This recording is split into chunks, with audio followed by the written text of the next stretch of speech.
જય દ્વારકાધીશ દોસ્તો, આપ સૌનું સ્વાગત છે આપની YouTube channel Krishna dairy farm પર। ઘણા બધા દિવસોથી આપણે એક ટોપિક પર રિસર્ચ કરી રહ્યા હતા કે ગરમીના દિવસો આવી ગયા છે અને આ દિવસોમાં જે પશુ વિયાવા થયું હોય એમને પ્રોલેપ્સનો પ્રશ્ન બહુ વધારે થતો હોય છે। આમ તો માટી બતાવવાનો પ્રોલેપ્સનો જે પ્રશ્ન છે એ પશુમાં બધી ઋતુઓમાં હોય છે, પણ ગરમીના દિવસોમાં આ પ્રશ્ન વારંવાર થતો હોય છે। તો એનો શું ઉપાય કરવો જોઈએ અથવા એનું આપણે કેવી રીતે નિદાન લાવી શકીએ એના માટે આ વિડીયો છે। તો તમે વિડીયો સંપૂર્ણ નિહાળો અને જો માહિતી સારી લાગે તો ચેનલને લાઈક કરો, શેર કરો અને સબસ્ક્રાઇબ કરો।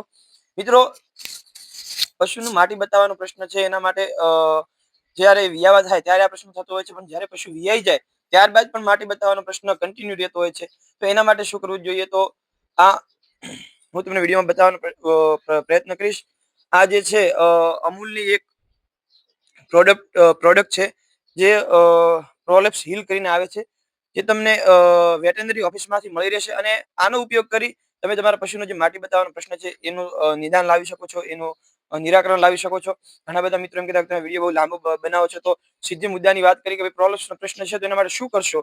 તો આ એક પ્રકારની લિક્વિડ ફોર્મમાં મળતી દવા છે જે તમે તમારા પશુના ફીડમાં એડ કરી શકો છો અને જે પ્રોલેપ્સ બતાવવાનો પ્રશ્ન છે એનું કાયમી નિદાન થઈ જાય છે। અમારા પશુ પર અમે અમારા ઘરે પણ વાપરીએ છીએ અને તમારે આનું બહુ સારું એવું રિઝલ્ટ છે જે અમે ઉપયોગ કર્યું છે એના પરથી અમે તમને કહી રહ્યા છીએ કે જો તમને આ તમારા પશુને પ્રોલેપ્સનો પ્રશ્ન હોય, વારંવાર જો આ પ્રશ્ન થતો હોય, તો તમે આ અમૂલની જે પ્રોલેપ હીલ કરીને જે દવા છે એનો ઉપયોગ કરી શકો છો। સવાર અને સાંજ બે સમય આનો ઉપયોગ કરવાનો છે। પશુના ખાણમાં તમે 11 થી 12 ટીમ્પા એના રેડી નાખી દેવાના અને જ્યારે પશુ વિયાવા થયું હોય અને પ્રોલેપ્સનો પ્રશ્ન હોય ત્યારે તમે આનો ઉપયોગ કરશો તો તમને એવું સારું એવું રિઝલ્ટ મળશે। અને તમે જો ઉપયોગ કરો છો રિઝલ્ટ સારું મળે તો વિડીયોમાં પાછા આવી કોમેન્ટ જરૂરથી કરજો। જય દ્વારકાધીશ।